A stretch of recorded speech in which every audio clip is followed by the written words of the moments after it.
Introduction and classification of virus. Virus अति सूक्ष्म जैविक इकाइयाँ हैं जो केवल किसी जैविक सेल के भीतर ही बढ़ सकती हैं और पुनरुत्पादन कर सकती हैं। इस कारण से इन्हें अंतःकोशिकीय परजीवी कहा जाता है, जो बॉडी के अंदर ही रहते हैं। ये जीवित निर्जीवित दोनों विशेषताओं दोनों में हो सकते हैं। इसकी संरचना कैसी है, इसका मतलब आकार क्या क्या होता है इसमें। आकार 20 से 300 नैनोमीटर तक होता है इनका।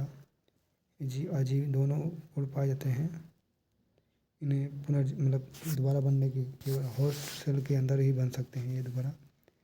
न्यूक्लियर एसिड केवल DNA RNA दोनों कभी नहीं। मेटाबॉलिक नहीं होता है, एंटीबायोटिक नहीं होता है। इनकी और संरचना है। न्यूक्लियर एसिड जो होते हैं जेनेटिक मटेरियल होते हैं। एकल धागा SS, दोहरा धागा DS हो सकता है। उदाहरण के लिए HIV, ssRNA, rabies, polio, herpes, DNA, adenovirus, poxy virus.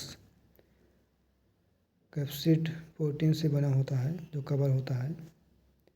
Unit कैप्सोमोरस से होता है। वायरस की आकृति तय करता है। यह प्रोटीन खोल होता है जो न्यूक्लियोसाइड अम्ल को ढकता है। इसकी कार्य न्यूक्लियस अम्ल की रक्षा करना और होस्ट सेल के जोड़ने में सहायक करता है। इन्वोल्यूल्स कुछ में झिल्ली। यह झिल्ली व प्रोटीन की झिल्ली होना जो वायरस की बाहरी झिल्ली होना होती है। इसमें ग्लाइकोप्रोटीन होता है जो होस्ट सेल की सतह से जुड़ने में मदद करता है। जैसे इन्फ्लुएंजा, HIV, हर्पेस वायरस। जिन वायरसों में यह झिल्ली नहीं होती है उसी में होता है। आंतरिक भाग कोर, इसमें DNA RNA होते हैं। मैट्रिक प्रोटीन इन्वोल्यूल्स व कैप्सिड को जोड़ते हैं। एंजाइम, कुछ वायरस अपने साथ एंजाइम लाते हैं जैसे RNA receiver transfer type base of host. Bacteriophage type 4 phage. Plant tobacco myco animal rabies, influenza, fungi, archaeas bacteria. Base of genetic material DNA virus, herpes virus, adenovirus, RNA virus, influenza, corona virus, HIV, retrovirus, RNA plus receiver transcription, HIV।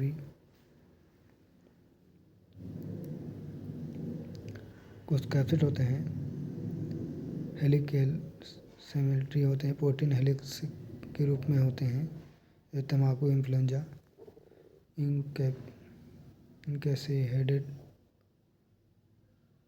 जो 20 त्रिकोणीय चेहरे वाले होते हैं। Adenovirus, herpes virus होते हैं।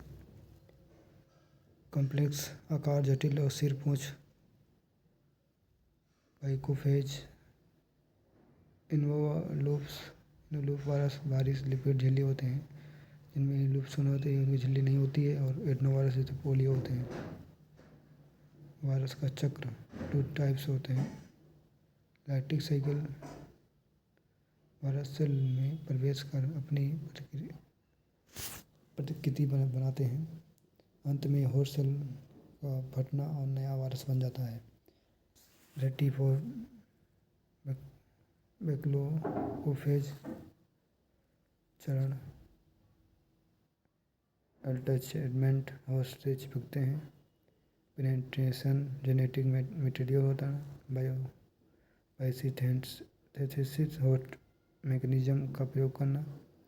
Maturation, नए virus का बनना। लाइसिस, सेल की फटती और नया वायरस बन जाता है। लाइसोजेनिक साइकिल, वायरस का DNA होस्ट के DNA से जुड़ता जुड़कर खा लेता है और कुछ वायरस कुछ समय निष्क्रिय रहता है। यह समय आने पर सक्रिय होकर लाइटिक साइकिल शुरू कर देता है। कुछ बीमारियां हैं जैसे एड्स हो गया, वायरस होगा HIV, पर प्रतिरक्षा प्रणाली कमज़ोर होना, कोविड-19 या ARS या CO2, बुखार, खांसी, श्वास की समस्या, इन्फ्लुएंजा वायरस होगा, सर्दी, जुकाम, बुखार, रेबीज वायरस होगा, कुत्ता काटने को होता है, तंत्रिका तंत्र की समस्या होना होता है। हेपेटाइटिस है, HBV, जिगर की सूजन होना, पोलियो वायरस, मिसलेस वायरस, बुखार, रेबीज। लैब में आइडेंटिफिकेशन करने के लिए इलेक्ट्रॉनिक माइक्रोस्कोपी संरचना देखने के लिए इलाइजा, वायरस एंटीजन व एंटीबॉडी डिटेक्ट करने के लिए PCR, DNA पहचान करना, सेल कलेक्शन करते हैं सबसे अच्छा तरीका, वायरस की वृद्धि देखने के लिए